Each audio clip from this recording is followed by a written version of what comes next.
Welcome to the Ecomm Breakthrough Podcast. Are you ready to unlock the full potential and growth in your business? You've already crossed 7 figures in sales, but the challenge is knowing how to take your business to the next level. Join Josh Hadley, an 8-figure Ecomm business owner and investor, as he interviews highly successful business owners. Get ready, because you're going to learn specific actions you can take today to help your business reach its full potential and leave a lasting impact on the world. Welcome to the Ecomm Breakthrough Podcast. I'm your host, Josh Hadley, where I interview the top business leaders in e-commerce. Past guests include Kevin King, Michael E. Gerber, the author of The E-Myth, and Stephen Pope. Today I'm speaking with Leo Sgovio, CEO and founder of Convomat, an influencer and affiliate marketing software for Amazon sellers. And we're going to be talking a lot about the A9 algorithm, finding hidden keywords on Amazon, and how to increase your ranking and sales with influencer campaigns. This episode is brought to you by Ecomm Breakthrough Consulting, where I help 7-figure companies grow to 8 figures and beyond. Listen, Leo, I started my business back in 2015 and grew it to an 8-figure brand in 7 years. But there were a lot of mistakes I made along the way that made the path of getting to 8 figures take a lot longer than it really needed to. There were times where I doubted my abilities as a leader, whether I could actually manage a team of people and become a CEO. I doubted whether our brand could actually survive and thrive on the Amazon platform. And I also had concerns whether we would have the cash flow to be able to continue to grow the business. And so to all of our listeners, I wish I would have had a guide along the way. And if you're in that same boat and you want to know the next steps to take your business to the next level, then go to ecommbreakthrough.com. That's Ecomm with 2 M's to learn more. And as a special bonus to my podcast listeners, this month I'm giving away one $10,000 comprehensive business strategy audit session at no cost. All you need to do is email me at josh@ecommbreakthrough.com, and in your subject line, say strategy audit, and then plead your case as to why I should choose you and your brand to work with for this month. And if you don't win this month, don't worry, you'll be entered to win for future months to come. But today I am super excited to introduce you all to Leo Sgovio. Leo is an entrepreneur with a strong passion for digital marketing and technology. With over 15 years of experience in the e-commerce space, Leo has started his career as an SEO and pay-per-click advertising specialist. Throughout his career, Leo worked with technology solutions from companies such as Google and Adobe, and developed automated marketing software for e-commerce sellers, leveraging chatbots to launch and scale private label brands on Amazon. After exiting one of his brands, he founded Convomat Connect, an influencer and affiliate marketing platform for Amazon sellers, and he continues to launch new products on Amazon. So with that warm introduction, welcome to the show, Leo. Hey, Josh. Thank you for having me. I appreciate it. Leo, I am super excited to have you on. We met originally at the $1 Billion Seller Summit, and that was back in 2022. And I've been following you since. We've stayed in contact. And man, every time I hear you, whether it be on a podcast or on a stage, like you just have a brilliant mind. And, I always come away with a lot of value. So I personally am really excited to hear some of the new things you're going to be talking about on the podcast today. And I'm sure our listeners are going to appreciate that as well. Well, that's flattering. And, I have to say you were the winner last year of the contest, the best hack contest. So I also learned something from you, which was very impressive. And so I'm really excited to be here as your guest, but also, learn from you as well. So thanks for having me again. Awesome. Well, Leo, we've got a lot to dive into today. And so what I want to do, obviously, as you know, many of our listeners are 7-figure sellers, and they are trying to grow to that 8 figures and beyond. And so we want to share with them all the actionable strategies that they can implement that is going to help them grow their brand. And what I think before we hit record here today, we talked about some of the things you have been doing recently, and you had talked about some of the research that you had been doing on the A9 algorithm that I think not many people have been talking about, some of the things that you discovered during your research. So why don't you share with us the research that you did uncovering Amazon's A9 algorithm that kind of helps rank products and the takeaways for Amazon sellers to increase their sales. Yeah, Josh, if there are listeners here that know me and who eventually got to know me over the past few years, they know that one thing about me is that I love to really understand what's behind certain things. I told Kevin King, a story once when I was on his podcast that when I was a kid, my parents gave me a gift for my birthday. It was a radio, one of those old school FM radios. And the day after, they found me in my bedroom with a radio taken apart. I was basically like trying to understand what was inside the radio instead of enjoying the radio. And so obviously they got upset, but that was like my nature since when I was a kid. I always needed to understand how things function. And so one thing that really caught my attention, curiosity lately, is so I'm following a course, an SEO course again, from someone that is very, very interesting in the space and kind of like rediscover the Google SEO algorithm. And that brought me to go back and read some of the Amazon A9 patents. There is a website which I can quickly pull up here. It's called unifiedpatents.com, where you can go and research all patents that have been registered. And so you can go and see and filter by A9. You can filter by keywords. So what I did, I looked at the patents that include keywords such as ranking, and I came across a patent from Amazon A9 that talks a lot about the cold start, which is basically the problem that Amazon has when you launch a new product and they don't know anything about you because you obviously don't have historical data. You don't have traffic, you don't have reviews. So they need to understand where to place you in the index. And in that patent, I discovered a few concepts and then few very interesting notions that are, very, very, I guess, important for you when you launch a product to know and understand, so that you can better optimize a listing based on what Amazon is looking for, what the search engine and the A9 algorithm is looking for, versus what some keyword tools or some gurus out there might be teaching you. And so one of the things I always say to people, like, you need to learn the business first. You need to learn why certain things work certain ways before you delegate or you listen to somebody else, because otherwise there is a disconnect there, right? And the results are not as you expect. So anyway, just long story short, what the algorithm says is that when you launch a new product on Amazon, being semantically relevant to a certain context is very, very important. And so in one of my presentations I'm giving at a conference next week is exactly like understanding how to ensure that your listing is semantically relevant to the main topic or subject of your product, instead of going broad and for as many keywords as possible, because what it does, it actually dilutes your relevancy for that of your listing for a specific keyword or a group of keywords. And so instead of helping you, it hurts your rankings. And so if you read through the lines, what the algorithm says is that, what Amazon does is they look at the top ranking products for, similar to yours, and they see what keywords they rank for. And then they expect you to potentially have a very similar listing. So it sounds silly, but if you clone, in quotes, obviously, with your own words, changing your listing with your own words, an existing listing that is already ranking very well for as many keywords as possible that are relevant and similar to yours, you are actually helping the search engine to understand much, much faster what your product is about.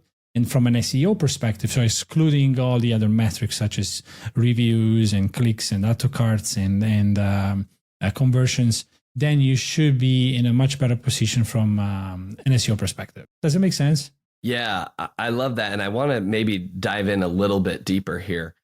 So basically, to summarize what you talked about here, Leo, you're saying that Amazon, in their actual patent that they have to publicly release, right?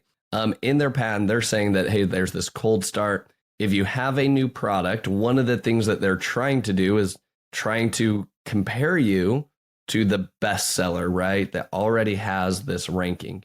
And you talked about being semantically relevant, which basically means like, don't just use any keyword, but use like probably more on like the hyper specific and more long tail keywords to help Amazon learn what your product actually is. And I think that is like the key takeaway. I know that's one thing that we do with our brand, because that's always, without even you sharing that information, I've always kind of had that opinion in the back of my mind that like Amazon has no idea what your product is. Sure, there's images. Sure, they could be using AI to look at the images and go through your copy. But at the end of the day, they still have no idea what your product is. And so what we've done with our products is that from day one, we light up product targeting ad campaigns for all of those top sellers so that Amazon also sees that we are pushing heavily on these top competitors so that they see, oh, okay, this product is similar to this. When people are shopping this bestseller, they're also sometimes clicking on this other listing, which even though it may or may not lead to an add to cart or a purchase, but even just the click from their detail page to my detail page, I'm of the opinion that there's something in the 8 at 9 algorithm that's like, okay, I like this. Maybe we need to give a little bit more love to this because they're taking a lot of clicks away from this bestsellers product detail page. So I kind of have my hypothesis on that, which I'd be eager to hear your thoughts on. And then I'm also curious, you talked about being semantically relevant and, utilizing some of the best practices and keywords from the top sellers in that product category. My question would be like, is the title the most important aspect, or is it the bullets, or is it the description? Or frankly, is it like you've got to cover all three bases there? So those would be kind of my questions. I'd love to dive in deeper on this subject. Yeah. So thanks for asking these questions. They're very, very thorough. And so the first one, your opinion is actually fact. So when it comes to driving traffic from paid ads, for example, to your listing, targeting products or similar products, what you're doing is actually now playing or going to, in quotes, manipulate the behavioral metrics, which Amazon calls behavioral features. So in other words, like I said at the beginning, when excluding all these other metrics, all you're saying to Amazon is, hey, this is my cover, right? This is my listing. Is like when you write a book and you have an index, right? This is what my listing is about. Now that when you look at the index, that doesn't come with the reviews and the feedback about the book. You don't know anything yet about the book. You're just by the index judging what this book is about and if you want to keep reading it, right? And so when you then go and advertise your product using sponsored products, right? What you're doing, you're actually helping Amazon associate your product with with similar products. So it's easier now for them to say, okay, well, this listing, like people that are visiting this listing are actually also visiting this one. And so that's how they start creating this ecosystem or this group that has high affinity or high relevancy score. And so I remember a story that a friend of mine told me, I think it was a couple of years ago. Josh, are you familiar with the supplement space? I don't play in that space, but obviously very familiar with many of the strategies that people are using within that space. It's a whole other world for sure.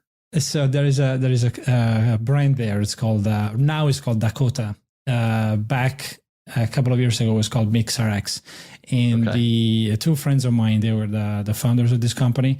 And during COVID, they were killing it. They were literally, I think one day they hit $1 million one day. Wow. And one of the guys was telling me that the way they were launching products was purely with PPC. No giveaways, no reviews, but they were spending on day one close to $60,000-$70,000 just on advertising. And the way they were doing it, it was just by targeting and using all possible features and campaigns that Amazon makes available to sellers so that they could get as much visibility as possible in the Amazon catalog, not only in their category, but categories that didn't even belong or were relevant to their product. In fact, I remember one day they were ranking in the automotive category for like immune support supplement or something like that. Oh, wow. And so now that you're also, saying that PPC, a sponsored product placements, really helps you rank better because of the association that Amazon then makes when it comes to receiving clicks from similar products or similar listings, or a user that is purchasing and shopping for the same product, then it does make a lot of sense, right? The more data you feed to the engine, the more data they know about yours. And if eventually you start getting also conversions, then it's a lot easier. But to answer the second question, though. So Leo, before you move into that second question, I want to double down on just kind of like a hack that we have found when we launch our product targeting ad campaigns. From day one, what we do is instead of just creating one product targeting ad campaign and then dumping all of the relevant competitors into one campaign, we have broken up the competitors into single competitor campaigns. Wanted to say single keyword, but it's single competitor campaigns for this reason.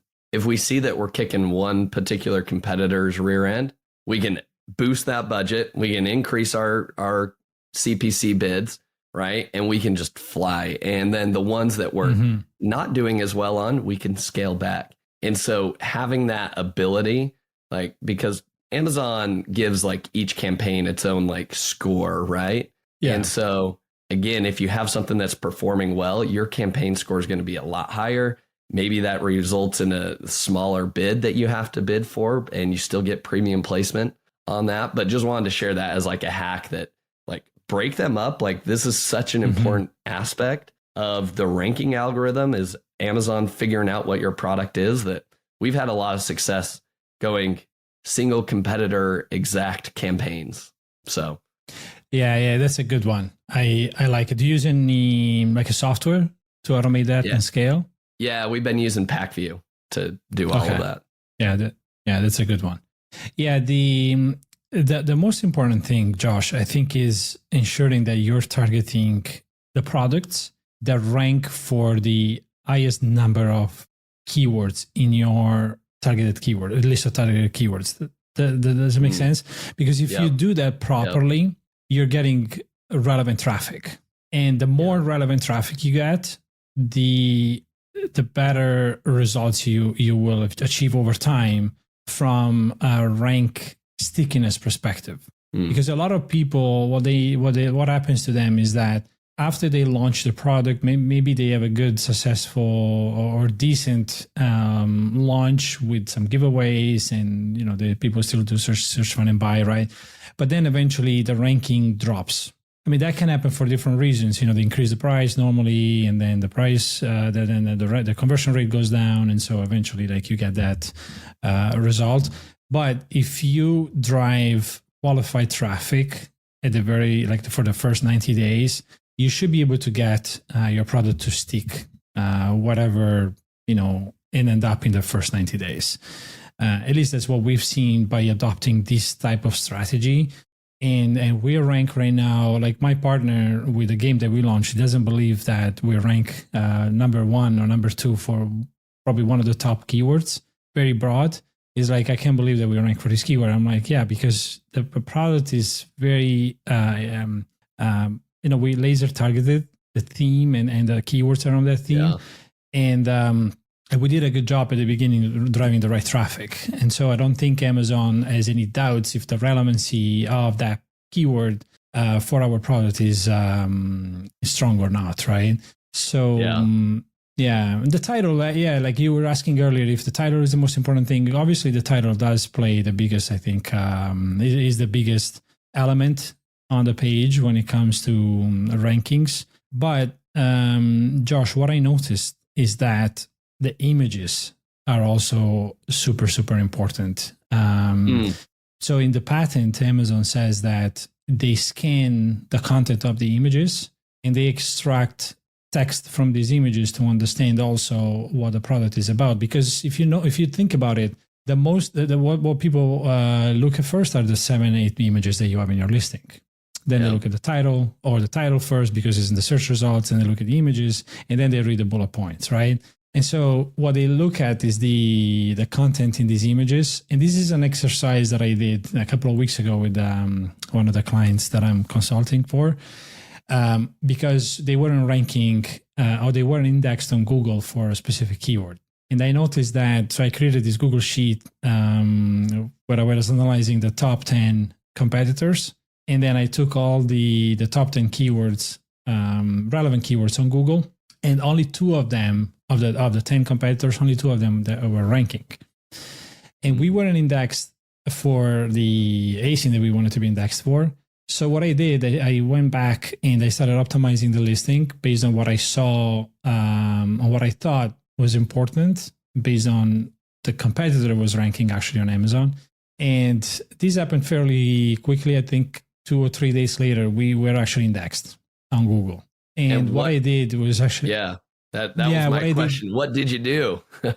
Yeah, what I did was actually, so I took apart the listing and the images. I basically asked the client to send me the folder where they had all the images. I opened each one of them, Photoshop, add meta tags. I changed some of the images, the text on the images. So, some of us use images with text on it that is kind of meaningless for the search, from a search engine perspective. I understand it might be a good phrase for the customer, but ultimately we have to, when it comes to SEO, Josh, I had this problem also when I was doing Google SEO. There is always a huge friction between the content or the UI, UX team and the SEO team. Because these people here, they want to make sure that the website is beautiful and is, optimized for the customers. And SEO, it's all about search engines. So you have to find a compromise. And when you also build your A+ content, your images, you also have to ensure that you're using keyword phrases that not only convey whatever your product is about to the customer, but also help search engine understand what this product is about. And so when I did that, I changed the main text on an image in the A+ content. That's when we got indexed and we started ranking for one of the keywords. Now, for a new product, this may be much harder to do. This is a product that's been around since 2016 and had like 35,000 reviews. So Google already knows, what this product is about, and also it probably gets crawled. But it was very quick when we made these changes. And so that proves, that does prove that the images obviously play a big role. So I also changed all the alt tags in the images. They didn't have optimized alt tags. The images were uploaded without using the keywords in the name of the image. But most importantly are the meta tags. When you export the image from Photoshop, you have to select the copyright option so that the image is exported with a copyright. And so when the search engines crawl and index their image, that will help you also be found from the Google Images catalog, right? Okay. Yeah, so those are all things that sometimes we overlook, but they're very important. I love that. So you're saying like that metadata in the back end of an image is super important. And I know that Amazon or Google likes that metadata, right, inside of an image. Does that play? Do you think Amazon's looking at the metadata? Because I've heard mixed opinions on that. I think the search engines look at everything. They need to understand the context of your listing, and so the images, and it's in the patent. So you can read through the patent, and they mention images. So I'm pretty sure that the A9 algorithm also scans the images, the context. It's very easy to extract the text. At the very least, they extract the text from the image. So if you are ranking for, if you want to rank for, I don't know, vitamin C serum, and your image, the second image says your face will never look, as young or whatever. Yeah. You're not really telling anything to the search engine. But if you put this vitamin C serum will help you look younger, then the algorithm will actually understand that is a vitamin C serum product image, right? So this is the difference between the two. One optimized for the search engine, one optimized only for the user, for the customer. Yeah. I love that, Leo. That definitely is something that is not talked about in terms of incorporating your keywords into your actual images, because Amazon is actually scanning those images for text. And you just shared a knowledge bomb with all of us. My follow-up question on this, Leo, which I think will kind of lead us into our next conversation on search query performance and finding hidden keywords. But before we get to that point, my question is, with this whole strategy of incorporating keywords into your images to help you rank not only on Google, but Amazon as well, are you finding better success with broad search terms or keywords, right? Could be like office supplies, right? I mean, that is super broad. Or are you seeing more success with long tail keywords that are hyper relevant for that product? And if they're hyper relevant, then you'll kind of shoot through the roof in terms of Amazon's rankings. What have you seen working best? Josh, it's funny that you asked me, because this is exactly what I'm covering in the presentation next week. Yeah. So look, I spent a lot of time analyzing this specific topic, and with the help of ChatGPT, I was able to come up with a list of keywords that is semantically relevant, but excludes the root keyword. So let me get, step back a second. You mentioned earlier one very broad keyword, and then that obviously that most sellers consider the root keyword, right? Now the problem is so I did this exercise with a weight loss product. Okay. Assuming that we have a product that is weight loss pills, we might assume that weight loss is the main keyword, right? That's obviously belongs to that segment or category. However, that's too broad. Weight loss is too broad. It's like, one of my slides is about, imagine two buckets of containing toys. One contains cars and one contains stuffed animals. They both belong to the toys category. But if you look at toys, if you want to rank for toys for kids, that's too broad, right? Because you're now not semantically relevant. So you either go after all keywords related to cars or go all keywords related to stuffed animals. But going for toys, it's a little too broad. You potentially could aim to rank for toys for kids, but it's going to be very difficult. But if you go and skim the list and potentially target all these keywords that are only about that specific product, over time, it's much easier for you to rank for toys for kids. And so what I did, I went into ChatGPT and I gave it, I changed the prompt 3 times because I wasn't still happy with the results that it gave me. So what I did there, at the beginning, I told ChatGPT that it was an NLP expert and needed to perform a semantic analysis on this group of keywords, given just this group of keywords. So I gave him a list of keywords that I got from probably one of the best keyword research tools out there. Okay. And the keyword list included keywords such as weight loss, green coffee, weight loss, like things like that, right? They all kind of belong to the same, I would say, like segment. But not all of them were semantically relevant. And so the first time a keyword such as weight loss, the green coffee, they were still there together with weight loss for women, weight loss for men, weight loss pills. Then I said, okay, now my product is weight loss pills. So you need to make sure that the keyword list that you're giving me are semantically relevant, and exclude all the brands, exclude all the keywords that are not relevant. And so the second list was actually much, much better, but the weight loss was still there. And then at the end, I think I said, okay, now I gave him a bunch of rules to follow. I said, now here's my product, here's a list of keywords, but you want to exclude all branded and irrelevant ones. You want to exclude all non-commercial keywords. You want to exclude you want to exclude informational keywords, because we want to make sure that the listing is up, like the keywords that we're getting are actually commercial intent keywords, because we are on Amazon, we're not on Google. Yeah. Right. Yeah. And so at the end, I got from an input of 55 plus keywords to like 24, I think, 23, 24. And they were all very like tight in terms of the overall theme that I was after.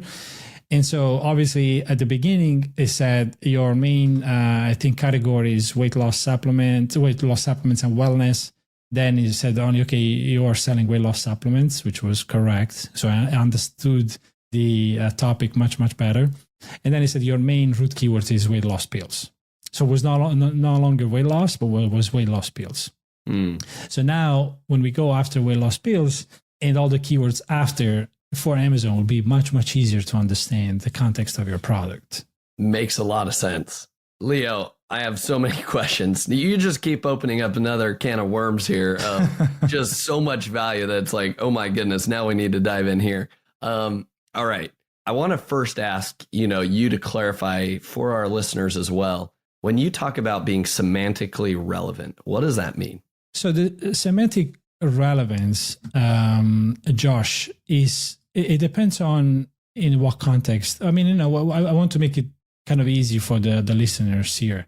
But semantic relevance is how the search engine decides if two words or products are related to each other based on their meanings. That's, in simple words, what the semantic relevance is about. So okay. If the meaning is not close between two words or products, then you're kind of like off context, right?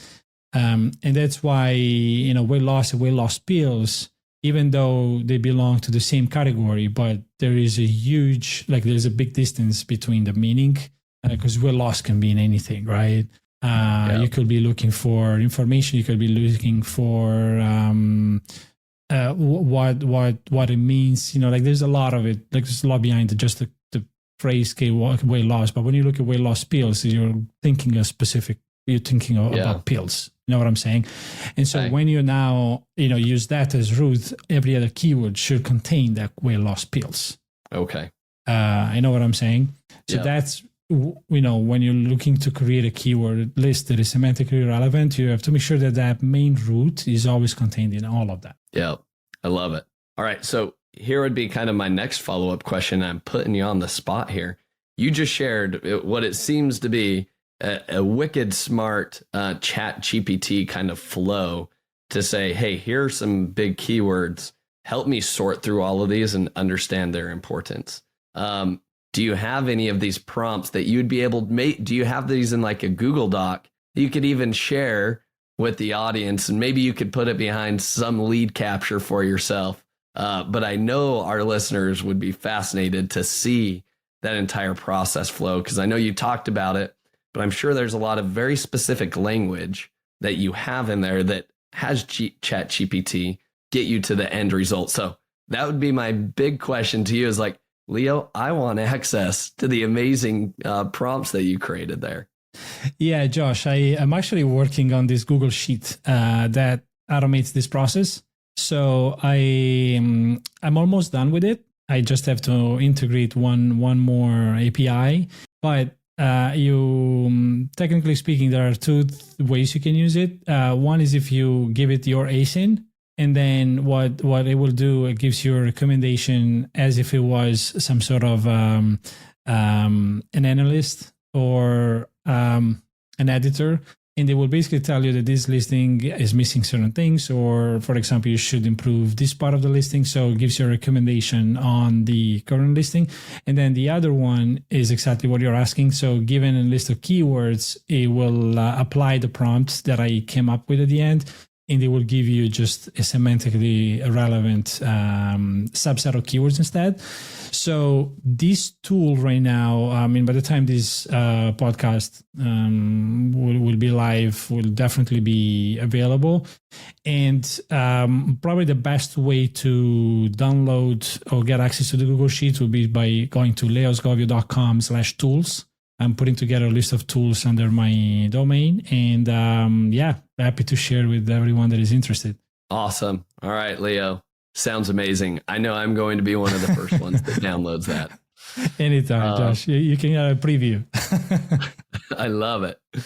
All right, Leo. We spent so much time just talking about the A9 algorithm and how to increase our rankings there, especially when launching a new product. I want to turn our attention now more towards, the search query performance and how you've been able to utilize that to uncover hidden keywords that weren't initially discovered, and also helped one of your products become less seasonal because of some of these keywords that you found. So I'd love for you to kind of share that case study of how you turned a seasonal product into a more evergreen product and how you went about finding these keywords that drove additional traffic outside of Q4 for you. Yeah, Josh, that was a very interesting learning for me.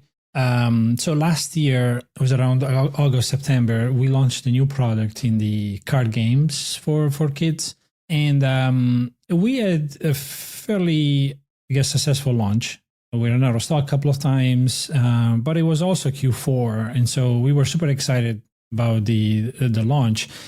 But then we noticed that sometime in around January, the sales went down. And so we were trying to figure out if that was caused by us running out of stock, and so losing momentum, or just the product was a little bit seasonal.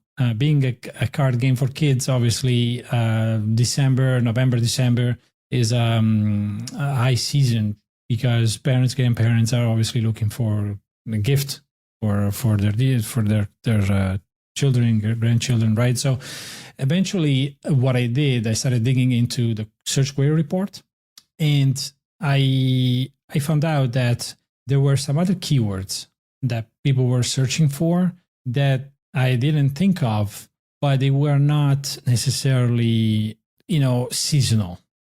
So even though we were ranking very well for some of the, some of the keywords that are generic, but there were some other keywords that allowed us to make the product actually evergreen, even if it wasn't like Christmas or Easter or any of these occasions. And so I think one of them was related to, targeting people that were looking for games for car drives, or where they go on long drives, right? So they always look for something to do in the car. And so when we started looking outside of the typical search queries for the specific game, we found a whole bunch of keywords that we could use throughout the year to boost the sales without relying necessarily on Q4. And so when I started doing that, we saw the sales instantly spiking because there is enough traffic. If you look around for other keywords, we just weren't optimized for them. And so now we have constant sales. I think this is what happened to us. We started doing, when we launched, 30, 40 sales a day. Then we did an influencer marketing campaign and we went to 150, 180. Then we ran out of stock. Then we got back in stock, and the sales kept going. I think at some point during Q4, Q5, we were doing 300-400 units a day.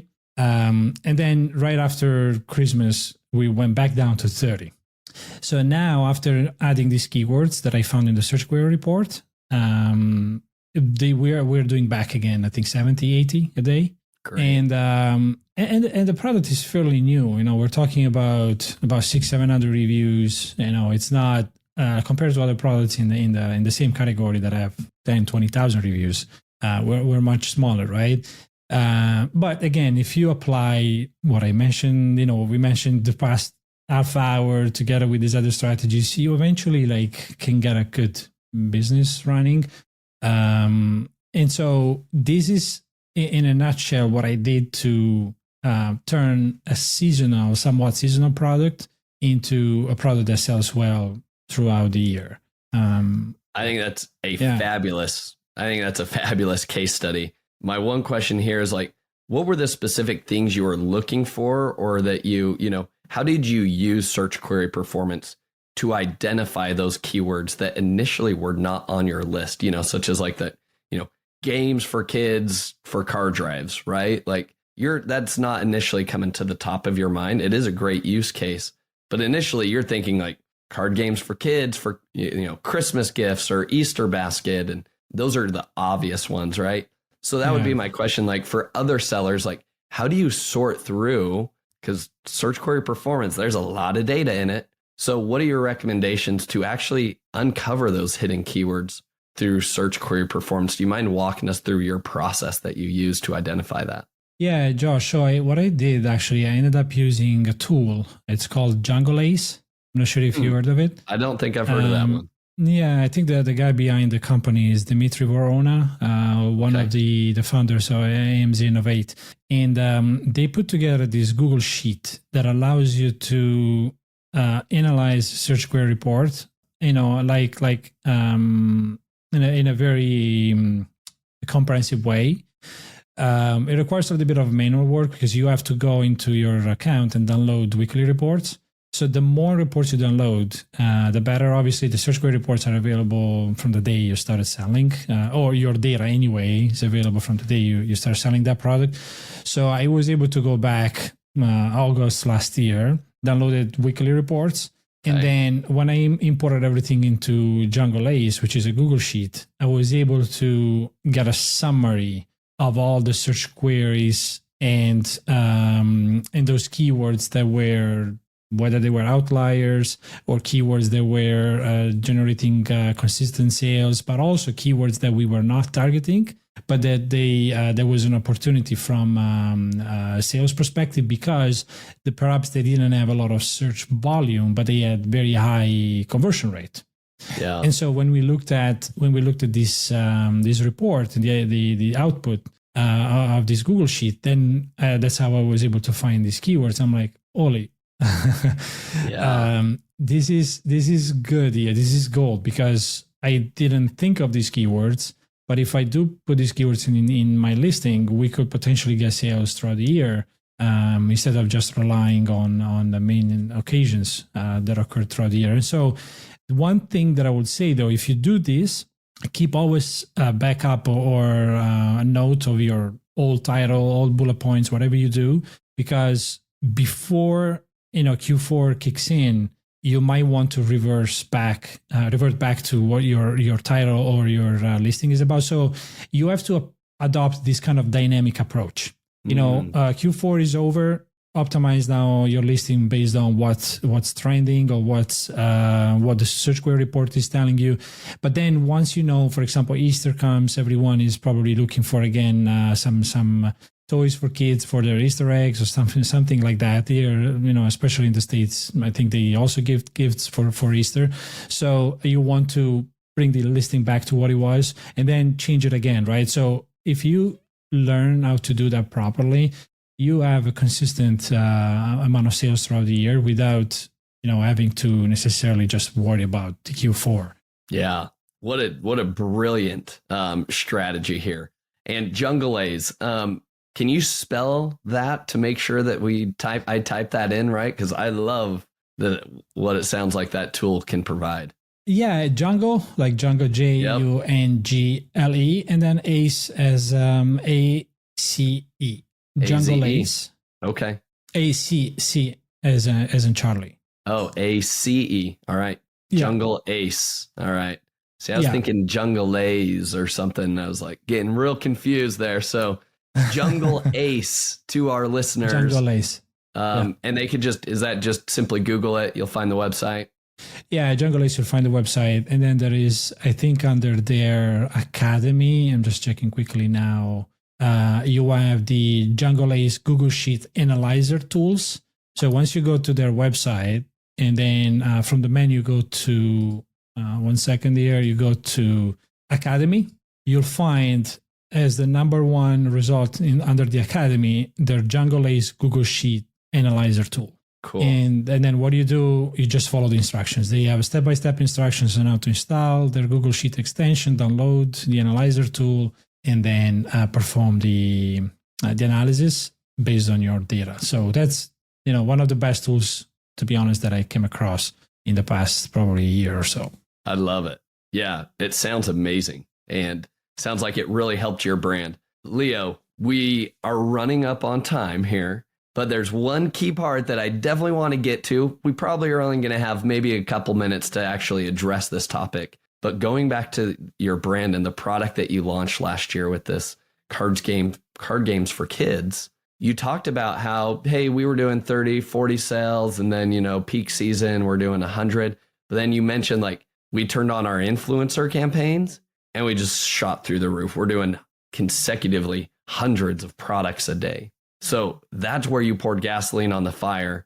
And that's what Convomat is all about that you've created. So I want you to maybe dissect and give us, as much juiciness as you possibly can about influencer and affiliate campaigns and maybe your best strategies there to drive traffic to Amazon listings and to help increase the ranking. Yeah, Josh. I believe that today, using any external traffic strategy that works is definitely going to help the business grow in the rankings as well. And we know that Amazon loves external traffic. So the beauty of influencers traffic is that people like to buy from people. And so when you find the right influencers, when you find these people that have a very good affinity with your brand and they're pleasant to watch because they're very creative, you get that that spark that works extremely well between your brand and the audience, right? And so I think what we did very well was nailing the type of influencer that we needed to eventually find to promote our product. And they were obviously influencer with kids and happy video. People, like parents, love watching other kids having fun and they want to see their kids the same way. So you play with emotions, you play with this type of attributes, and eventually you're going to see that resulting into higher sales. And the way the Convomat Connect, the software that I created, makes it easier is not only by helping you find these influencers, but because there are a lot of companies that do that already, but the way that Convomat Connect in a unique way helps boost and then scale then that kind of effort that you have made by finding these influencers is by creating a network of these brand ambassadors or affiliates that are now working for your brand.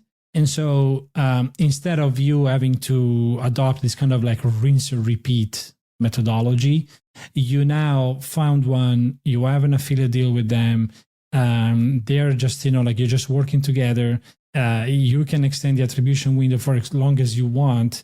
And so instead of giving them $50, $100 only, they're getting a paycheck almost on a monthly basis or for as frequently as they want. Yeah. And so it's a no-brainer for a brand to do that, especially now that you're getting the referral bonus from Amazon. So it really it makes it's like another engine working on the side to boost your sales. And if you have, I guess, a proper strategy, we for example, we schedule a couple of influencers a week throughout the year. So if you have that, you do the research at the beginning, now you have that consistently happening throughout the year. It's another source of traffic driving sales to you. I love that. Now, Leo, with that, you're having influencers post, a couple times a week for you all throughout the year. Now, with that being said, my question is, do you have to pay per post, or is it straight 100%, performance driven? You get, 10%, whatever of what it is that you sell? Because I know especially some big influencers are like, sorry, it's going to be $1,000 per post. And if you want it in my reels, then that's going to be an extra $500. And then it's like, look, this content's only going to, last really for 24 hours. And then it's going to kind of dry up, so to speak. I mean, it lives on forever, but like the effectiveness of it is like there for like that 24-hour period. So that would be my question, Leo. Like, have you seen better performance one way or the other? And tell me more about that. Josh, to be honest, we stopped paying for every post after, like, once we started using this tool, because this is the beauty of it. It allows you to now establish this relationship. And so because they're getting paid, like sometimes they log into their account and they see $500 commissions, $600 commissions, right? They didn't expect that. So when you go back, because we have a live chat system in our applications, when you go back and say, hey, would you mind doing another post? They're like, yeah, I'll do it. Don't worry. It's because they know they're getting paid, so they don't look anymore at the $50 or $100 as their main source of income, because they're starting to think long-term as well. And the beauty of this, Josh, if you do it properly, is that you're also helping them and their audience kind of stick to their creator account. Because I think there was an article on Mashable probably a couple of months ago saying how the audience of these creators is now starting to get tired of seeing Amazon products being promoted every other day. And so what happens is now these creators are starting to lose some followers. Now, because of the momentum of TikTok, for example, they don't even notice, because it's like this hockey stick. They're getting so many more new followers than those that are losing, right? But they're still losing some when they're promoting new products every time. And so if you try to explain this to them and say, look, you don't need to lose followers. You're working hard to create new content, to be liked. Just pick your 5, 10 brands that you're going to work with throughout the year, and you're going to make more money. And so this is what I'm doing from an educational perspective. And so I'm hoping that over time, I'm able to change that. But from a brand perspective, I think it's important to secure some of these creators as soon as possible and show them that they can make more money, because once the kind of the trend and then the way that brands and influencers work together will change, then it's going to be harder to find the right ones that understand that and are willing to work with you. Yeah, makes a lot of sense. So ConvoMat Connect is basically there to help facilitate those relationships then, and turn what would normally be just like a regular influencer post if you were to just DM somebody on Instagram, right? And turn that more into, I guess, more of an ambassador type of relationship where it's not one and done. The hope is that continues on. Is that the gist of what ConvoMat Connect is compared to many of the other solutions?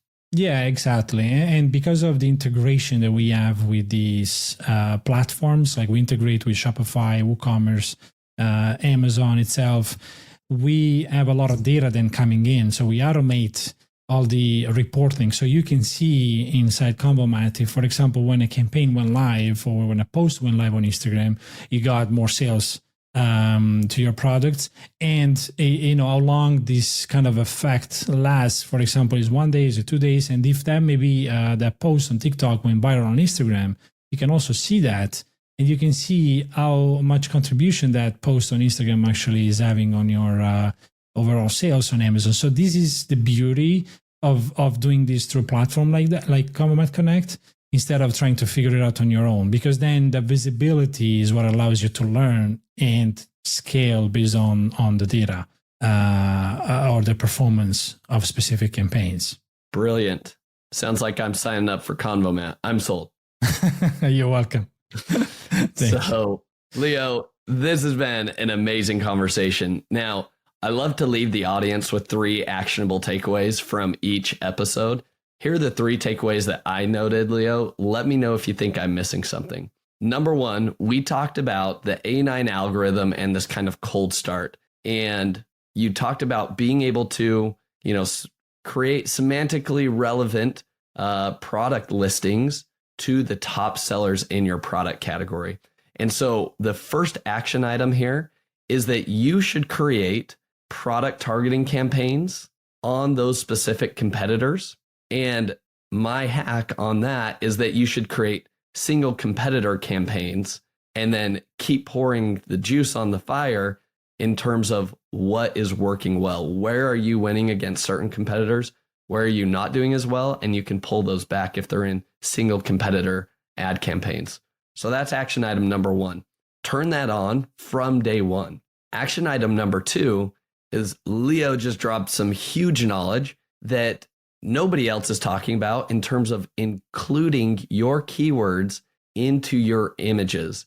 Instead of it being overly optimized for the customer's experience, he shared a great example. Instead of saying, keep your face looking younger and more healthy, instead add in an additional keyword phrase. Our vitamin C serum helps keep your face looking beautiful and healthy, right?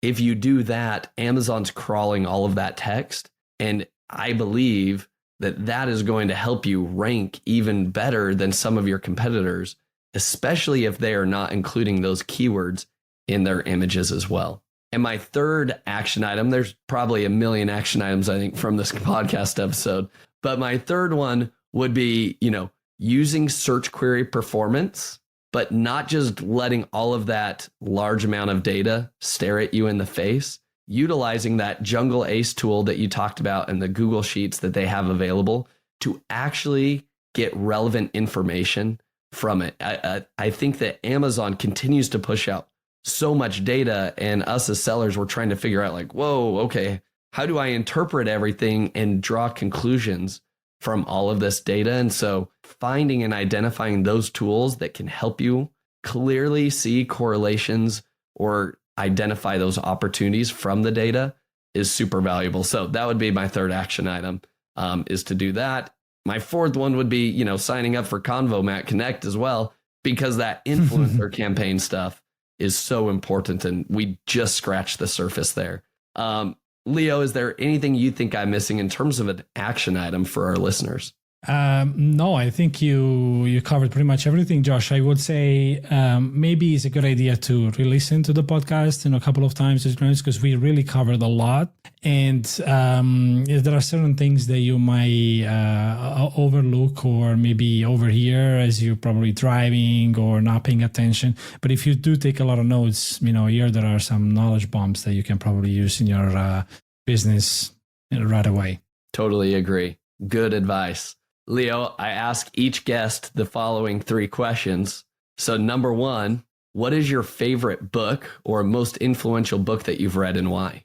Probably doing rhetoric here, but I think Rich Dad Poor Dad and Think and Grow Rich have definitely changed my life for sure. Yeah, completely echo that sentiment. Think and Grow Rich, that mindset stuff, so important. Yeah, that was definitely a must for sure. Agreed. Question number 2 here. What is your favorite productivity tool, or maybe it's a new software tool that you think is a game changer? It's actually one of these extensions that I installed on an app I installed on my Mac and my iPhone. It's called Be Focused. It's like a timer so what do you do at the beginning of your day? Let's say you give it 10 or 5 tasks that you want to accomplish or get done in the day. And then for each task, you assign how much time you think that should take you. And then when you start, basically you have this timer that is always in front of you. So what I do, I have the 2 screens in front of me. And then on the side, I have my iPhone, which is displaying the timer.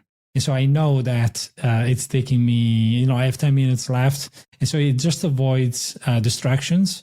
Because sometimes what I do, I open new tabs and I get an email and then I get a message on WhatsApp. So that really helps me to stay focused. And by the end of the day, I just get my 5 tasks done. I love that. That is so important. One of my favorite books is The One Thing. And it talks a lot about like multitasking is a myth. Nobody can multitask, especially effectively. Like your brain is only thinking about one thing at a time. And so I agree with what you just talked about, that be focused and like do one thing, focus on it, remove all the other distractions.